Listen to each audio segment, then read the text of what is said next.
जिन्होंने शेख हसीना को सत्ता से हटाया था, असल मायने में जनता ने उनके साथ भी तगड़ा न्याय कर दिया है। मेरे प्यारे साथियों, रिजल्ट पहले ही जान लो। रिजल्ट यह है कि बीएनपी सत्ता में आ गई है, खालिदा जिया की पार्टी सत्ता में है। और जिन छात्रों ने अपराइजिंग की थी, सत्ता परिवर्तन के लिए आंदोलन किए थे, कट्टरपंथियों का साथ दिया था, जमात और एनसीपी जो कि लगातार बांग्लादेश में सुर्खियों में थी, वो चुनाव हार गई है। क्या यह कहा जाए कि बांग्लादेश ने अपने जेनजी के द्वारा उठे हुए इस मॉब रूपी आंदोलन को नकार दिया है? क्या यह माना जाए कि बांग्लादेश में हुआ परिवर्तन सीधा सीधा मोहम्मद यूनुस के चेहरे पर करारा तमाचा है? या फिर मोहम्मद यूनुस कुछ ऐसा खेल गए जिससे जमात को भी किनारा कर दिया और अपना भी जगह बना गए? आज के सेशन में विस्तार पूर्वक चर्चा होगी, क्योंकि बांग्लादेश के इलेक्शन में दो प्रकार के वोट डले हैं, एक व्हाइट पेपर पर और एक पिंक पेपर पर। व्हाइट पेपर और पिंक पेपर से फैसला होना है इनका। व्हाइट और पिंक क्यों? क्योंकि एक से सत्ता किसकी होगी यह डिसाइड होगा, और एक से संविधान बदलना डिसाइड होगा, जिसके लिए रेफरेंडम किया गया है। पार्टियों ने जिन जिन उम्मीदवारों को उतारा था, उनके बारे में एक एक के बारे में विस्तार से बताएंगे। फिलहाल के लिए बड़ी खबर है कि बीएनपी ने, यानी बांग्लादेश की नेशनलिस्ट पार्टी ने, खालिदा जिया के बेटी की जो पार्टी है, तारिक रहमान जिसके लीडर हैं, वो चुनाव जीत चुके हैं। ये आपके सामने फिलहाल के लिए हेडलाइंस चल रही हैं। जमात को हार का सामना करना पड़ा है, वही जमात जिनके चलते शेख हसीना को देश छोड़ना पड़ा था, वही जमात जिसके साथ स्टूडेंट्स ने मिलकर के शेख हसीना के खिलाफ प्रोटेस्ट किया था। बेहद शर्मिंदगी भरी स्थिति उन छात्रों की रही जिन छात्रों ने बांग्लादेश की पूरी दुनिया में बेइज्जती कराई और 30 सीटों पर चुनाव लड़ने उतरे। 300 में से 30 सीट पर उतरने का साहस करने वाले वो राष्ट्र विरोधी तत्व मात्र 6 सीट जीत पाए हैं। अब आप इससे अंदाजा लगा लीजिए कि 300 सीट के बांग्लादेशी इलेक्शन में 6 सीट जीत करके अपने आप को बांग्लादेश का प्रतिनिधि बताने वाले इतनी माइनॉरिटी में बैठे हुए गुंडे अगर बांग्लादेश को विश्व में रिप्रेजेंट कर रहे थे, तो यह बांग्लादेश का कितना बड़ा दुर्भाग्य है। जिन्होंने शेख हसीना को उठाकर फेंक दिया, जिन्होंने शेख हसीना को बांग्लादेश में टिकने नहीं दिया, वो ये बताने वाले लोग कि बांग्लादेश अब नया हो गया है, वो लोग जो अमेरिका की शह पर मोहम्मद यूनुस के साथ मिलकर बांग्लादेश के भविष्य का फैसला कर रहे थे, आज उनको जनता ने पटखनी दे दी है। तो क्या जनता आवामी लीग के लिए कुछ की? जी हां, आज बांग्लादेश के इलेक्शंस में जो परिणाम आए हैं, उनमें भले ही खालिदा जिया की पार्टी जीती हो, लेकिन वोट प्रतिशत 60 रहा है। आवामी लीग इसे अपने पक्ष में मानती है। उनका मानना है कि बहुत से लोग जो शेख हसीना के पक्ष में थे, उन्होंने वोटिंग में भाग नहीं ली, या फिर वोट में भाग लिया तो उन्होंने बीएनपी को चुना। 10% तक शेख हसीना के वोट बीएनपी के पक्ष में गए और उन छात्रों को और उन जमात को नकारने का काम किया। Bangladesh nationalist party landslide victory करती है। 300 सीट वाली जो संसदीय व्यवस्था बांग्लादेश में है, यहां 150 सीटें, 299 पर वोट था, 150 सीटों के साथ बहुमत था। यहां पर 208 से ज्यादा सीटें जीत करके फिलहाल बीएनपी आगे चल रही है। मोहम्मद यूनुस, जिन्होंने लगातार भारत विरोधी नैरेटिव गढ़ा था, बांग्लादेश को बिल्कुल पाकिस्तान के नजदीक ले जाकर बिठा दिया था। जमात जो कि लगातार प्रतिबंधित थी शेख हसीना के काल में, वो जमात जो कि बांग्लादेश के विभाजन को गलत ठहराती थी, वो जमात जो पाकिस्तान के पक्ष में लगातार बांग्लादेश में मोहम्मद यूनुस से फैसले करा रही थी, उस जमात को हार मिली है। यह हार अपने आप में पाकिस्तान के मुंह पर भी करारा तमाचा है। बांग्लादेशियों के मन में पाकिस्तान के प्रति नफरत का इशारा है। बीएनपी ने 299 सीटों में से 209 सीटें जीत ली हैं, जो कि 150 के बहुमत के आंकड़े से अधिक है। देश में करीब 20 साल बाद बीएनपी की सरकार बन रही है। इंटरेस्टिंग होगा, 35 साल बाद बांग्लादेश के अंदर एक पुरुष प्रधानमंत्री होगा। इंटरेस्टिंग होगा कि 20 साल बाद बीएनपी सत्ता में होगी। लगातार 35 सालों से बेगमों का शासन चल रहा था, खालिदा जिया और शेख हसीना। शेख हसीना इस बार चुनाव में नहीं थी, क्योंकि इन्हीं छात्रों के आंदोलन ने शेख हसीना को बांग्लादेश छोड़ने पर विवश कर दिया था। शेख हसीना की सत्ता हटती है और इनके चेहरे पर मुस्कान आती है, क्योंकि इन्हें अमेरिका का प्यार मिला था। मोहम्मद यूनुस ने पूरी उस अपराइजिंग में अमेरिकी तरफ से थोपे गए व्यक्ति की तरफ से, नोबेल पुरस्कार विजेता की तरह से बांग्लादेश को लीड करना शुरू किया था। बांग्लादेश में आवामी लीग जो कि शेख हसीना की पार्टी है, वो इस बार चुनाव में भले ही ना हो, लेकिन लगातार 2008 से लेकर 24 तक बांग्लादेश का नेतृत्व करती रही है और बांग्लादेश नेशनलिस्ट पार्टी 77 से 82 तक, 91 से 96 तक और 1 से लेकर 6 तक लगातार पार्टी में रही है, सत्ता में रही और उन्हीं सत्ता में शेख हसीना और खालिदा जिया टर्म अपने बदलते रही।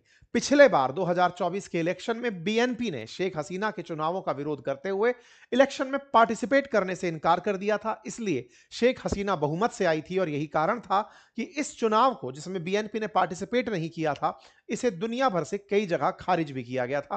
प्रतिक्रिया स्वरूप उसे सही इलेक्शन नहीं माना गया था, लेकिन भारत ने उस इलेक्शन को भी समर्थन दिया था जिसमें शेख हसीना चुनकर आई थी और भारत ने आज भी समर्थन दिया है जब बीएनपी लीडर जीत कर आए हैं, चाहे उसमें अवामी लीग शामिल नहीं है। भारत की तरफ से बांग्लादेश को बहुत सारी शुभकामनाएं, बीएनपी के लीडर तारिक रहमान को बहुत सारी शुभकामनाएं भेज दी गई हैं।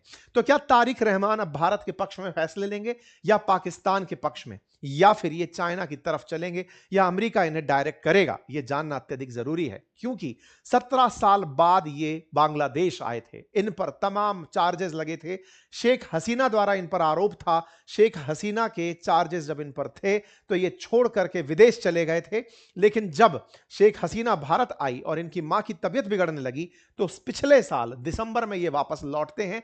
और जब लौटते हैं उसी समय मैंने आप लोगों के सामने एक सेशन किया था जिसमें कहा था कि क्या यूनुस के अरमानों पर फिर जाएगा पानी।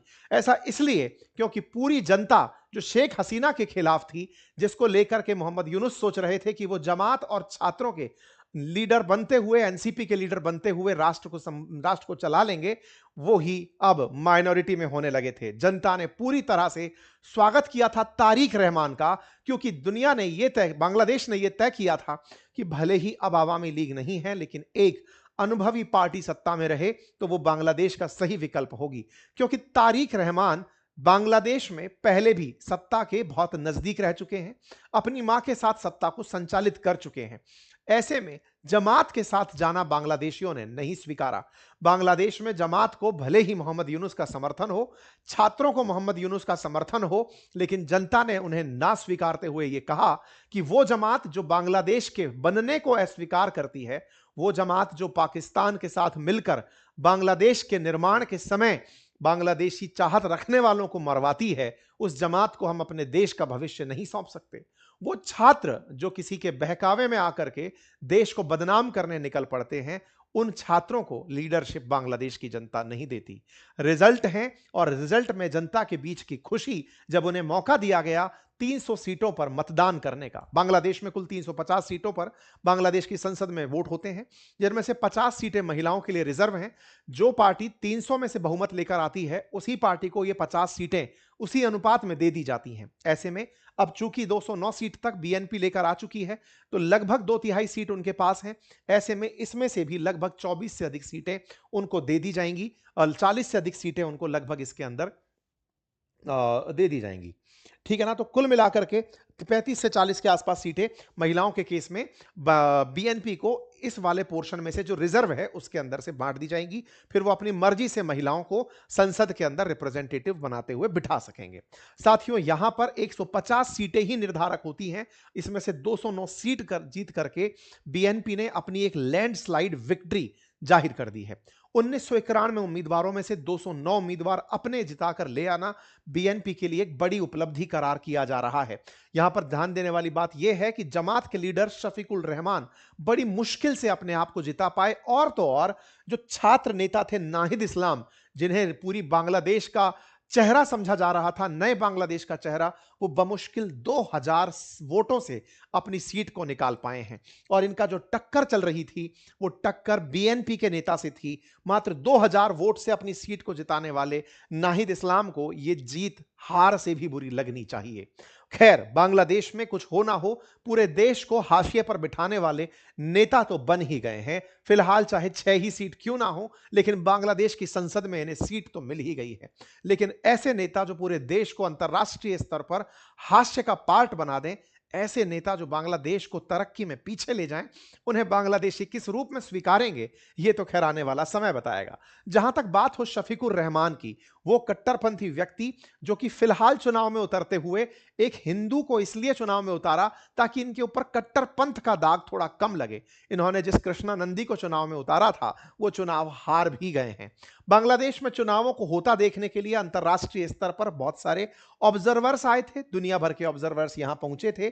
जहां तक बात हो भारत की कि भारत ने क्या ऑब्जर्वर भेजे, तो भारत के विदेश मंत्रालय ने कहा कि हमारे पास इनविटेशन आया था ऑब्जर्वर भेजने का, लेकिन हमने अपना ऑब्जर्वर इलेक्शंस में नहीं भेजा। खैर, फिलहाल के लिए भारत का ऑब्जर्वर ना भेजना, यह यहां पर भारत की एक डिप्लोमेसी का हिस्सा रहा, क्योंकि भारत नहीं चाहता था कि भारत की प्रेजेंस को वहां पर एक इग्निशन के रूप में लिया जाए, इसको लाभ के रूप में लेकर के जमात या फिर एनसीपी के नेता भारत विरोध में कुछ नया स्वांग रचें। भारत बैकफुट पर रहते हुए बांग्लादेश के इलेक्शनों का सम्मान करता रहा। और तो और सबसे इंटरेस्टिंग बात यह रही कि पहले तारिक रहमान का वेलकम, खालिदा जिया के मरने पर भेजी गई सांत्वनाएं और इलेक्शन जीतते ही भारत के तमाम राजनीतिक दलों के द्वारा और भारत के प्रधानमंत्री के द्वारा तारिक रहमान को भेजे गए प्रशंसा पत्र ये दर्शाते हैं कि भारत बीएनपी के साथ भी अब आगे चलने को तैयार है, क्योंकि बांग्लादेश पहले भी बीएनपी के द्वारा लीड किया जा चुका है। और उस समय बांग्लादेश में चाइना वर्सेस भारत हुआ भले करता था, लेकिन पाकिस्तान वर्सेस भारत नहीं हुआ करता था। यदि जमात जीतती तो भारत के लिए बांग्लादेश में पाकिस्तान से एक बड़ा ही तनाव पैदा होता, लेकिन फिलहाल के लिए अगर बीएनपी है तो वो चाइना से भले ही नजदीकी रखे, वो भारत और चाइना के बीच में विकल्प चुनती आई है, ना कि पाकिस्तान और भारत के बीच में। ये अपने आप में बड़ी बात है। लेकिन इस बुलबुले की अगर बात करें तो ये महाशय इस बात पर खुश थे कि बांग्लादेश का जन्मदिन है, क्योंकि बांग्लादेश की जनता रेफरेंडम कराने जा रही है। महाशय बोले, किस बात का रेफरेंडम? बोले, यहां की जनता आने वाले समय पर जनमत संग्रह कर रही है कि अब बांग्लादेश फिर से आजाद हो। बोले, भाई साहब, दोबारा कैसे आजाद होता है? क्या दोबारा भी जन्म होता है क्या किसी का? लेकिन इनको लगता है, इनको इस उम्र में यह सूझता है कि चलो अब इसको पुनर्जन्म देते हैं, और पुनर्जन्म का नाम इन्होंने रेफरेंडम दिया। मतलब कि अब जनमत संग्रह होगा इस बात का, अगर जनता ने समर्थन दे दिया संविधान बदलने का, प्रधानमंत्री की शक्तियों को कम करने का, प्रधानमंत्री के टाइम पीरियड को 10 साल तक सीमित करने का, प्रधानमंत्री किसी राष्ट्रीय पार्टी के अध्यक्ष ना हो इसका, प्रधानमंत्री के अलावा राष्ट्रपति की ताकत बढ़ा दी जाए इस बात का, बांग्लादेश के अंदर द्विसदनात्मक व्यवस्था हो इस बात का, राष्ट्रपति मानवाधिकार जैसे आयोगों को नियुक्त कर सके इस बात का, अगर जनता रेफरेंडम करती है तो बांग्लादेश का नवनिर्माण होगा। खैर, इलेक्शन होते हैं, दोनों ही प्रकार के वोट दिए जाते हैं, सफेद पेपर और पिंक पेपर, एक में रेफरेंडम और एक में इलेक्शन रिजल्ट। इस तरह के दोनों मतों को हर पार्टी के लीडर के द्वारा दिया जाता है। जनमत संग्रह कराने की प्रक्रिया बांग्लादेश में पहले 1991 में हुई थी और अब फिर हो रही थी। यहां पर जो कागज थे उनमें पिंक पेपर रेफरेंडम बैलेट था, जिसका जवाब अगर यस में आता तो वहां पर बांग्लादेश के अंदर परिवर्तन की हां होती। तो क्या रहा रेफरेंडम का जवाब? बांग्लादेश की जनता ने रेफरेंडम को चुना है। आंकड़े बताते हैं कि 70% चुनाव जनता ने जुलाई चार्टर पर हां कहा है। जुलाई चार्टर है बांग्लादेश के अंदर 84 से अधिक सुधार प्रस्तावों के लिए किया जाने वाला जनमत संग्रह। जनता का मानना है कि बांग्लादेश में सुधार होने चाहिए, जिनमें से लगभग 50 संवैधानिक सुधार की श्रेणी में हो, प्रधानमंत्री की शक्ति सीमित हो, राष्ट्रपति को ज्यादा शक्तियां देना इसमें शामिल करने की बातें शामिल हैं। कुल इस प्रकार से जनता ने इन चीजों पर वोट दिया और वोट के लिए बड़ा ही उत्साह लोगों में देखा गया। यह उत्साह दो मायने में है। पहला, क्या यह उत्साह बांग्लादेश में वोट के लिए था या फिर जमात और एनसीपी से मुक्ति पाने के लिए या मोहम्मद यूनुस से मुक्ति पाने के लिए? तो जनता का उत्साह देखते हुए और रिजल्ट देखते हुए लगता है कि जमात की कट्टरपंथ को और पाकिस्तान प्रेम को और बांग्लादेश के प्रति नफरत को इन लोगों ने इग्नोर कर दिया है, किनारा कर दिया है। ये वो लोग हैं, क्योंकि मैं आपको याद दिला दूं कि असल में बीएनपी हो या अवामी लीग, ये दोनों ही बांग्लादेश बनाना चाहती थी, लेकिन जमात पाकिस्तान से, पूर्वी पाकिस्तान को अलग नहीं करना चाहता था। ध्यान देने वाली बात यह है कि बीएनपी उस समय बस क्रेडिट की लड़ाई लड़ रही थी कि हमारे अब्बा ने इसको आजाद करवाया या अवामी लीग के शेख मुजीबुर रहमान ने। उन दोनों के बीच, जियाउर रहमान और शेख मुजीबुर रहमान में किसने बांग्लादेश को आजाद करवाया, इसकी लड़ाई हो रही थी, इसकी नहीं कि बांग्लादेश पाकिस्तान से अलग हो या ना। लेकिन जमात वो तीसरा फ्रंट था जो चाहता ही नहीं था कि बांग्लादेश अलग हो, यानी कि पाकिस्तान से अलग कोई जगह बने। यही कारण है कि जमात के प्रति लोगों में नफरत थी। यह रिजल्ट अपने आप में बड़ा नतीजा दिखाता है। अर्थात पाकिस्तान चाहे जितने भी प्रपंच यहां रचता रहा, वो सब की सब यहां पर फीके पड़ गए।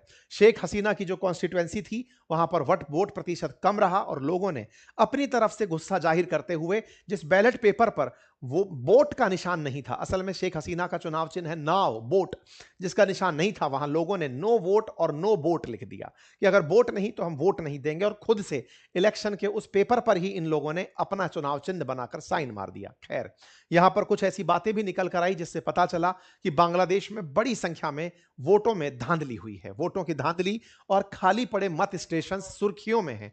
बहुत सारे ऐसी फुटेज आ रही हैं जहां पर बड़ी संख्या में लोगों ने मतदाता केंद्रों का बहिष्कार किया। अवामी लीग इन्हें साझा करते हुए कह रही है कि जहां कई जगह तो ऐसा हुआ जहां वोट देने गए वहां पर पहले ही वोट डल चुका था या किसी का नाम कट चुका था। अवामी लीग लगातार बता रही है कि इन वोटों में भी रिगिंग हुई है, वोटों को पूरी तरह से बदल दिया गया है। इस तरह की घटनाएं हुई हैं। कई जगह बीएनपी और जमात के लीडर्स में लड़ाई के दृश्य भी निकल कर आए, यानी कि ये दोनों एक दूसरे से झगड़ते हुए दिखे। एक वीडियो जिसमें कि जमात के द्वारा वोटों में फर्जी वोट करते हुए तस्वीरें डाली गई कि साहब यहां पर इस तरह से फर्जी वोट डाले जा रहे हैं, स्टांप लगा लगाकर। और भी ऐसी घटनाएं हुई जब 11 बजे तक लगभग 15% वोटिंग बताई गई और 12 बजते ही 33% वोटिंग का जैसे ही आंकड़ा आया तो अवामी लीग ने कहा कि इससे बड़ी और क्या चीज दिखाई जा सकती है।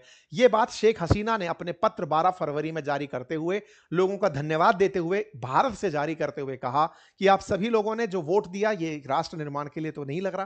भाई उन्होंने अपनी प्रतिक्रिया इसमें दे दी। खैर, कुल मिलाकर दुनिया भर की मीडिया इन वोटिंग को देखने आई थी। अपनी तरफ से रिपोर्ट करती है कि लगभग 60.69% इलेक्शन टर्नआउट रहा, लेकिन बांग्लादेश की सरकार ने 59.44% वोटर टर्नआउट बताया। कहा गया कि पिछली बार से यह 17% ज्यादा है, क्योंकि पिछली बार शेख हसीना के टाइम पर बीएनपी ने वोट देने से मना कर दिया था, पार्टी बनने से मना कर दिया था, इसलिए पिछली बार वोटिंग परसेंटेज कम रहा। कुल मिलाकर यहां पर मतपत्रों का गणना होती है, रेफरेंडम और चुनाव के दोनों वोट निकाले जाते हैं। मतगणना होने के बाद रिजल्ट बाहर आते हैं। रिजल्ट में फिलहाल बीएनपी 212 सीटों पर बढ़त बनाए दिख रही है, जमात 70 पर और बाकी इर्द गिर्द डले हुए हैं। आपको बता दूं कि जमात और एनसीपी मिलकर चुनाव लड़ रहे थे और ऐसे में एनसीपी यानी कि उन छात्रों का जो समूह है जिससे प्रति लोगों के मन में यह भाव था कि इन छात्र नई संसद बनाएंगे, ये जो छात्रों की राजनीति है, याद रखने वाली बात यह है कि इस पूरी घटना से छात्र राजनीति का खात्मा नहीं हो रहा, लेकिन उस मुद्दे का खात्मा हो रहा है जो बांग्लादेश से उठकर दुनिया में जा रहा था कि छात्रों ने सत्ता पलट दी और सत्ता पलट करके अब वो शासन करेंगे। उनमें नई समझ आ गई है। बांग्लादेश ने उन्हें सिरे से खारिज किया। मात्र 6 सीट ये लोग जिता पाए हैं। बांग्लादेश के अगर पुराने चुनावों को भी अगर देखें तो यहां जो भी पार्टी आती है वो बहुमत में आती है और बहुमत में इस बार बीएनपी है और तारिक रहमान इस बार लीडर बनकर आ रहे हैं। देखने वाली बात यह होगी कि तारिक रहमान अब कौन सा पद लेंगे, प्रधानमंत्री का या राष्ट्रपति का। ऐसा क्यों? क्योंकि प्रधानमंत्री का जो पद है वो अब अपनी पावर को शेयर करेगा राष्ट्रपति के साथ। कुछ ताकत राष्ट्रपति के पास भी चली जाएंगी। मोहम्मद यूनुस का क्या होगा? तो मोहम्मद यूनुस के बारे में सोचा जा रहा है कि वो अपने आप को राष्ट्रपति पद के लिए उम्मीदवार बना सकते हैं, क्योंकि वो कहीं ना कहीं बीएनपी से इस तरह की साठगांठ में होंगे या अमेरिका के सीआईए से इस साठगांठ में होंगे, इसीलिए वो रेफरेंडम पर अड़े रहे। हालांकि बीएनपी कई मामलों में उस रेफरेंडम के समर्थन में नहीं थी, लेकिन चुनाव कराने थे और नए बांग्लादेश के नाम पर अगर वो सब हो रहा था तो बीएनपी ने उसे हां किया। खैर, मजेदार तब रहा जब नाहिद इस्लाम 2000 वोट से तो जीते, लेकिन एनसीपी के नेता चुनाव होने के बाद फिर से मीडिया कॉन्फ्रेंस में आकर कहने लगते हैं कि भाई साहब रिजल्ट्स में टेम्परिंग हो गई है। सोचिए जरा, 18 महीने से बांग्लादेश को बेवकूफ बनाने वाले ये लोग आज फिर से आकर मीडिया के सामने शर्म जाहिर नहीं कर पा रहे हैं। सोचिए, ये लोग आज भी कहते हुए दिख रहे हैं कि वोट में टेम्परिंग हुई। तुम 18 महीने से बांग्लादेश ही तो बदल रहे थे, बदलते बांग्लादेश में तुम वोटिंग टेम्परिंग नहीं रोक पाए, तुम ऐसी व्यवस्था मोहम्मद यूनुस के केंद्र में नहीं बना पाए। और हां जमातियों, ये जमात के लीडर हैं, ये बाहर निकल कर आते हैं कि रिजल्ट से हम सेटिस्फाइड नहीं हैं, बहुत सारी इंटीग्रिटी को लेकर के हमारे मन में सवाल है, चुनाव में धांधली हुई है।